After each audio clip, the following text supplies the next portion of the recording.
እዚህ ጋር የምታዩት ቢዮንሴ ስትሆን በ1999 ዓ.ም ኢትዮጵያ ውስጥ መጣ በነበረ ጊዜ እሷን ለማየት የተሰበሰቡ ታዳጊዎችን የኢሉሚናቲ አርማ የሆነውን የሶስት ማዕዘን ምልክት በእጃቸው እንዲያሳዩ ስታስተምራቸው ይታያል። ቢዮንሴ በአንድ ኢንተርቪው ላይ ስትናገር መድረክ ላይ ወጥቼ መዝፈን ስጀምር መጥቶ የሚቆጣጠረኝ ኃይል አለ ስትል ተናግራ ነበር። ጄይዚ የቢዮንሴ የትዳር አጋር ሲሆን በአንድ ወቅት እንዲህ ሲል ተናገረ። ኢየሱስ ክርስቶስ ሊያድናችሁ አይችልም፣ ሕይወት ጣፋጭ የምትሆነው ቤተ ክርስቲያናት ሁሉ ሲዘጉ ነው ሲል በድፍረት ተናገረ።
ሌሎች በርካታ ዘፋኞች ደግሞ ነፍሴን ለሰይጣን ሸጬለታለሁ በማለት ለምድራዊ ረብረድኤት ሲሉ ከዘላለም ሕይወት ይልቅ የዘላለም ሞትን መርጠናል ያሉበትን ጉዳይ በዚህ ቪዲዮ እንመለከታለን። ቪዲዮን እስከ መጨረሻ ይከታተሉት። ላይክ እና ሼር በማድረግ ብዙዎች ይማሩበት ዘንድ ያድርሷቸው። ሱፐርናቹራል ዩቲዩብ ቻናልን ሰብስክራይብ ያላደረጋችሁ ሰብስክራይብ በማድረግ የወንጌል ማህበርተኛ ሁኑ። ተወዳጅና ዝነኛ የሚባሉ በመዝናኛው ኢንዱስትሪ በተለይም በዘፈኑ ዓለም ያሉ በርካታ አርቲስቶች ለገንዘብ ለዝና እንዲሁም ለዚች ዓለም ክብር ሲሉ ነፍሳቸውን ለሰይጣን እንደሸጡለት በአደባባይ በገዛ አንደበታቸው ሲናገሩ ተደምጠዋል። በዚህ ቪዲዮ 10 ዝነኛ ዘፋኞች የተናገሩትን አስደንጋጭ ኑዛዜ ይዤላችሁ ቀርቤያለሁ። ከ1960ዎቹ ጀምሮ እስከ ዘመናዊዎቹ ድረስ የመራረጥኳቸውን 10 ዘፋኞች ይዤላችሁ ቀርቤያለሁ። የዚህ ቪዲዮ ዓላማ ዘፈን ኃጢአት ነው ወይስ አይደለም እያሉ በእግዚአብሔር ቃል ላይ መወዛገብ ለጀመሩ ወገኖች መልስ እንዲሆንና በሰይጣን ክፉ የአሳችነት ተግባር ወደ ሲኦል እየተነዱ ያሉ ወገኖችም ነቅተው ይድኑ ዘንድ ነው። በመጀመሪያ የምናየው ቦብ ዲላን የተባለውን ዘፋኝ ነው። ቦብ ዲላን የተወለደው እንደ አውሮፓውያን አቆጣጠር በ1941 ዓ.ም ሲሆን ወደ ዝነኛ ዘፋኝነት የመጣው በ1960ዎቹ ነበር። ይህ ዘፋኝ በ2004 ዓ.ም በሰጠው አንድ ቃለ መጠይቅ ላይ ሲናገር ዛሬ በደረስኩበት የስኬትና የዝና ማማ ላይ እንድደርስ የረዳኝ የዚህ የምናየው ዓለምና የማናየው ድብቁ ዓለም ምስጢራዊ አለቃ ከሆነው ከአዛዣችን ጋር ማለትም ከዲያብሎስ ጋር ማለቱ ነው ኪዳን በመግባቴ ነው። ያለ እርሱ እርዳታና ኃይል ይህን ሁሉ ዘፈን መስራትም መዝፈንም አልችልም ነበር ሲል ተናግሯል። ቦብ ዲላን በአሜሪካን ካሊፎርኒያ ግዛት የሚኖር ሲሆን ባለንበት በ2017 ዓ.ም የ83 ዓመት አዛውንት ሲሆን ለምንድነው እስካሁን ዘፈን መስራትን ያላቆምከው ተብሎ በተጠየቀ ጊዜ የገባሁትን ኪዳን ከፍጻሜ ማድረስ ስላለብኝ ነው ነበር ያለው። መጽሐፍ ቅዱስ በሁለተኛ ቆሮንቶስ ምዕራፍ 4 ቁጥር 4 ላይ የዚህ ዓለም አምላክ የማያምኑትን ሐሳብ አሳወረ ይላል። የእግዚአብሔር ቃል ሰይጣንን የዚህ ዓለም አምላክ እንደሆነ ይናገራል። ከዚህ ዓለም አምላክ ጋር ታዲያ ቃል ኪዳን መግባት ማለት ለዝናና ለገንዘብ ሲባል ነፍስን ለሲኦል አሳልፎ መስጠት ማለት ነው። ነፍስን መሸጥ ማለት እንግዲህ ይህ ነው። በሁለተኛነት የምናያት ቢዮንሴ ነው። በመግቢያችን ላይ እንዳያችሁት ቢዮንሴ በ1999 ዓ.ም ኢትዮጵያ ውስጥ መጥታ የዘፈን ድግስ ወይም ኮንሰርት ባዘጋጀችበት ወቅት እሷን ለማየት የተሰበሰቡ ሕፃናትን የኢሉሚናቲ ምልክት የሆነውን የእጅ ምልክት 3 ማዕዘን እንዲያሳዩ ስታለማምዳቸው ይታያል። ቢዮንሴ በየመድረኩና ባገኘችው አጋጣሚ ሁሉ እንዲህ የጨለማው ዓለም ገዢ የሆነው የዲያብሎስ አርማና ምልክቶችን በአደባባይ ከማሳየቷን በላይ በአንድ ወቅት በሰጠችው ቃለ መጠይቅ ላይ ስትናገር የመጀመሪያ ቀን መድረክ ላይ ወጥቼ እጆቼን ወደ ላይ ባነሳው ጊዜ አንድ የማላውቀው ኃይል መጥቶ ወደ ውስጥ የገባ ሁለንተናዬን ተቆጣጠረው። ስለዚህ አሁን ሁለት ማንነት ነው ያለኝ። መድረክ ላይ ወጥቼ ስዘፍን ሳሻ ፊርስ የተባለችው ማንነቴ ናት የምትዘፍነው። ይህም ከኔ ቁጥጥር ውጪ በሆነ ኃይል የሚከወን ነው ስትል ተናግራለች። የእግዚአብሔር ቃል በኤፌሶን ምዕራፍ 6 ቁጥር 12 ላይ መጋደላችን ከደምና ከሥጋ ጋር አይደለምና ከአለቆችና ከሥልጣናት ከዚህም ከጨለማ ዓለም ገዦች ጋር በሰማያዊም ስፍራ ካለ ከክፋት መንፈሳውያን ሰራዊት ጋር ነው እንጂ ይላል። ስለዚህ መንፈሳዊው ዓለም እውን የመሆኑን ያህል የክፉ የሰይጣን መንግሥት በምድር ላይ እንዲሠራ መጠቀሚያ መሆን መዝናኛ ሊሆን አይችልም። ይልቅስ የዘላለም ቅጣትን የሚያስከትል አደገኛ ልምምድ ነው። በሦስተኛነት የምናየው ጄይዚ ነው። ጄይዚ የቢዮንሴ የትዳር አጋር ሲሆን በአንድ ወቅት እንዲህ ሲል ተናገረ። ኢየሱስ ክርስቶስ ሊያድናችሁ አይችልም። ሕይወት ጣፋጭ የምትሆነው ቤተ ክርስቲያናት ሁሉ ሲዘጉ ነው ሲል በድፍረት ለኢየሱስ ክርስቶስና ለቤተ ክርስቲያኑ ያለውን ጥላቻ በግልጽ አሳይቷል። የአጋንንት አምልኮና የኢሉሚናቲ አርማ የሆኑትን ምልክቶች በተደጋጋሚ በማሳየት ይታወቃል። በሚሰራቸው የዘፈን ክሊፖች ውስጥም ጨለማ እና ድብቅ መልእክት ያዘሉ መልእክቶችን ይጠቀማል። ከዘፈኖቹ መካከልም ሉሲፈር የሚል ርዕስ ባለው ዘፈኑ ውስጥ ሉሲፈር ሆይ እስከ ምድር ዳርቻ ሁሉ እከታተልሃለሁ ሲልም ተደምጧል።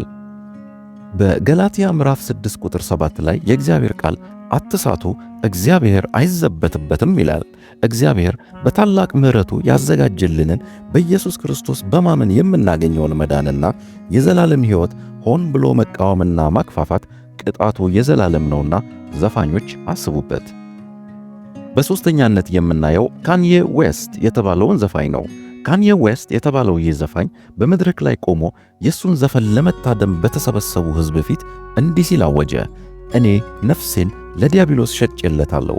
ከዲያብሎስ ጋር ያደረግኩት ይህ ስምምነት በጣም ጥሩ የውል ስምምነት ሆኖ አግኝቼዋለሁ ሲል ተናግሯል።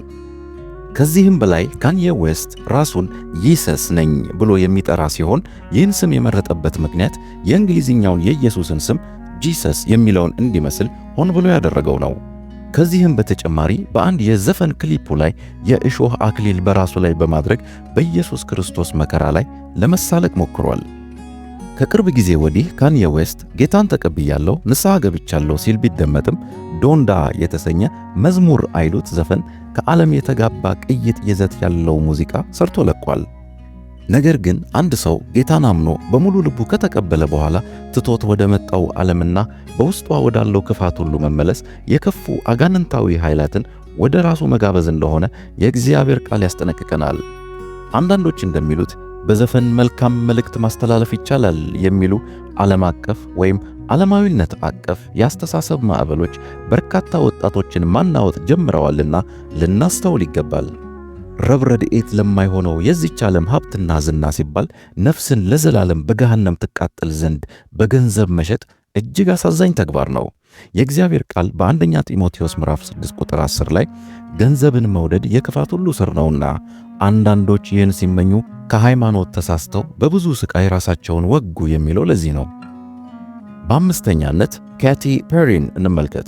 ካቲ ፐሪ ዘፋኝ ከመሆኗ ቀደም ብሎ ዘማሪ ነበርኩ የምትል ሲሆን ወደ ዘፈኑ ዓለም በይፋ ከተቀላቀለች በኋላ ስኬታማ መሆን ባለመቻሏ ዓለማዊ ስኬትን ይሰጠኝ ዘንድ ነፍሴን ለዲያብሎስ ሸጬለታለሁ ስትል በይፋ አውጃለች።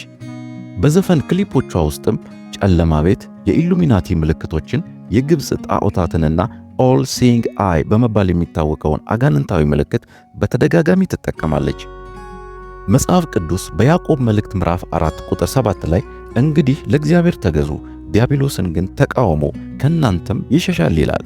በተገለጠልን የወንጌል እውነት በጌታም ላይ ባለን እምነት ጸንተን እንቆም ዘንድ እንዲያስችለን ወደ ጸጋው ዙፋን ፊት በእምነት እንቅረብ። ስድስተኛ ሌዲ ጋጋ። ሌዲ ጋጋ የተባለችው ዘፋኝ ጉዳይ ደግሞ የባሰ የከፋ ነው። እሷም እንዲሁ በሰጠችው ቃለ መጠይቅ ስትናገር በሄድኩበት ሁሉ የሚከተለኝ ራያን የሚባል መንፈስ አለ። ለዚህ መንፈስ በየዕለቱ ማታ ማታ የምሰዋለት መሥዋዕት አለ ስትል ተናዛለች።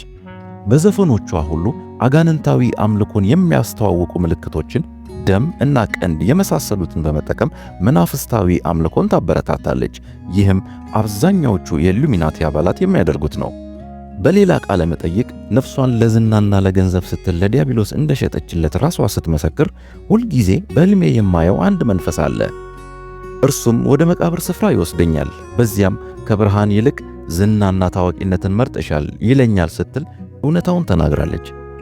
መጽሐፍ ቅዱስ ግን በኦሪት ዘዳግም ምዕራፍ 18 ከቁጥር 11 ላይ ሟርተኛም፣ ሞራ ገላጭም፣ አስማተኛም፣ መተተኛም፣ በድግምት የሚጠነቁልም፣ መናፍስትንም የሚጠራ ጠንቋይም፣ ሙታን ሳቢም በአንተ ዘንድ አይገኝ ሲል አስጠንቅቆናል።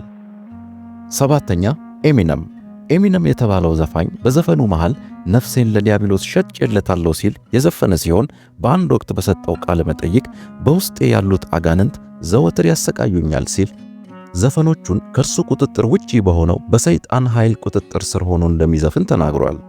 ይህ ዘፋኝ የሚታወቀው በጨለማ በአመፅ እና በአስደንጋጭ እይታዎች በተሞሉ የዘፈን ክሊፖቹ ነው።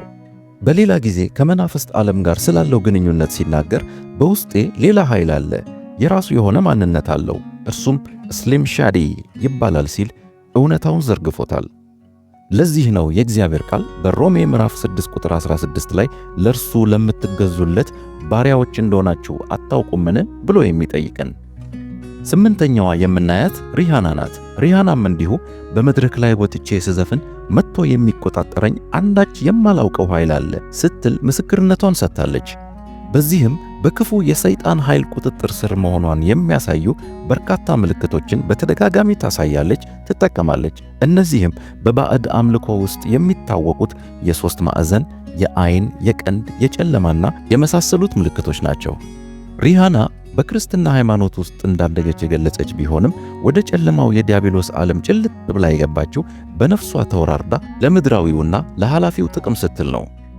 ለዚህ ነው የእግዚአብሔር ቃል በአንደኛ ጴጥሮስ ምዕራፍ 5 ቁጥር 8 ላይ በመጠን ኑሩ፣ ባለጋራችሁ ዲያብሎስ የሚውጠውን ፈልጎ እንደሚያገሳ አንበሳ ዙሪያችሁን ይዞራልና የሚለው።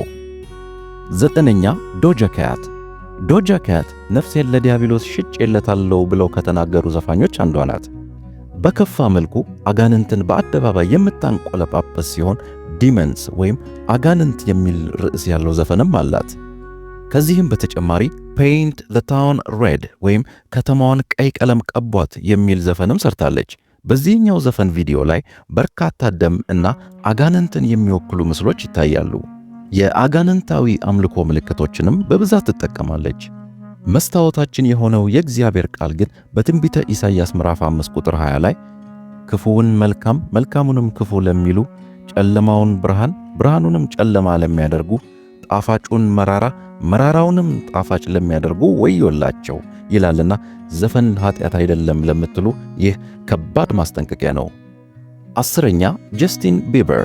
ገና ከታዳጊነቱ ጀምሮ የዘፈኑን ዓለም የተቀላቀለው ጀስቲን ቢበር በአንድ ወቅት በተደረገለት ቃለ መጠይቅ ሲናገር ዲያብሎስ ሕይወቴን መቆጣጠር ከጀመረ ረጅም ጊዜ ሆኖታል ሲል ተደምጧል። እንደተለመደው የሶስት ማዕዘን እና የአይን ምልክቶችን በተደጋጋሚ መጠቀሙ የኢሉሚናቲ የአጋንንት አምልኮ አራማጅ ስለመሆኑ ማስረጃ ነው። ከቅርብ ጊዜ ወዲህ ግን የኢሉሚናቲንም ሆነ ማንኛውንም አጋንንታዊ አምልኮ የሚቃወሙ ጽሑፎችን በማኅበራዊ ሚዲያዎች መለጠፍ ቢጀምርም በእግዚአብሔር አምናለሁ ቢልም አሁንም ድረስ ነፃ ያልወጣ በሚመስል ሕይወት እየተመላለሰ እንዲሁም ከተለያዩ የጤና እክሎች ጋር እየታገለ ይገኛልና ለጀስቲን ቢበርም ሆነ ለሌሎቹ ዘፋኞች ፍጹም ነፃ የሆኑ ዘንድ በተቻለን አቅም ልንጸልይላቸው ይገባል። ብዙ ሰዎች ዘፈንን እንደ መዝናኛ ብቻ ነው የሚያስቡት። ነገር ግን ዘፈን ወይም ማንኛውም ዓለማዊ ሙዚቃ ከመዝናኛነት ባለፈ በስተጀርባው መንፈሳዊ ኃይል ያለው እንደሆነና ይህም ኃይል አእምሮን፣ ልብን እና መንፈስን የሚቆጣጠር እንደሆነ ሊገነዘቡት ይገባል። ዘፈን በእግዚአብሔር መንፈስ በመንፈስ ቅዱስ የተቃኘ ባለመሆኑ አጋንንታዊ መናፍስትን ወደ ሰው መንፈስ ውስጥ የማስገባት ኃይል አለው። ለዚህ ነው የእግዚአብሔር ቃል በኤፌሶን ምዕራፍ 5:11 ላይ ፍሬ ከሌለው ከጨለማ ሥራ ጋር አትተባበሩ፣ ይልቁንም ግለጡት እንጂ የሚለን። በአንደኛ ቆሮንቶስ ምዕራፍ 10 ቁጥር 21 ላይ ደግሞ የጌታን ጽዋና የአጋንንትን ጽዋ ልትጠጡ አትችሉም፣ ከጌታ ማዕድና ከአጋንንት ማዕድ ልትካፈሉ አትችሉም ይላል። ዘፋኝነት ብቻ ሳይሆን ዘፈንን መስማት በራሱ ነፍሳችንን ኃጢአትን በሚሰብኩ መልእክቶች መሙላት ነውና ራሳችንን ዲያብሎስ እንዲያስተንና እንዲያጠፋን መንገድ እናበጅለታለን። እንደ ክርስቶስ ኢየሱስ አማኞችና ደቀ መዛሙርት ከዚህ ሁሉ የክፋት መንገድ ልንለይ ተጠርተናል። ስለዚህ እግዚአብሔርን የሚያከብሩ በቃሉ ላይ የተመሰረቱ ሰውን የሚያንጹና ወደ እግዚአብሔር የሚያቀርቡ መዝሙሮችን ብቻ ልናዳምጥ ይገባል እንላለን። ውድ የሱፐርናቹራል ቻናል ቤተሰቦች ይህን ቪዲዮ ላይክ እና ሼር በማድረግ ብዙዎች ይማሩበት ዘንድ የበኩሉን ይወጡ። ሰብስክራይብ ያላደረጋችሁ ሰብስክራይብ በማድረግ የወንጌል ማህበርተኛ ትሆኑ ዘንድ ተጋብዛችኋል። ጌታ አብዝቶ ይባርካችሁ።